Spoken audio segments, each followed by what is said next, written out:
በእናትሽ ይሄን እኮ እንትን መትቻ አስተካክላለሁ ስል ድንገት አይ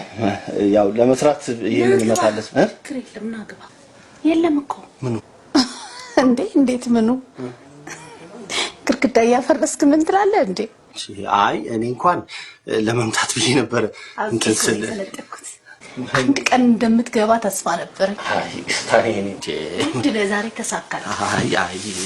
ይቅርታ አድርግልኝ እንዴ አይነት ነገር አልፈልግም ምን ስለሆንክ አንተ ማለት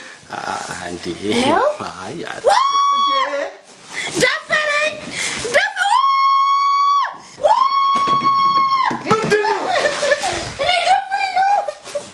አንተ ገና እግሬ ከቤት ወጣ ከማለቱ አብቀኝ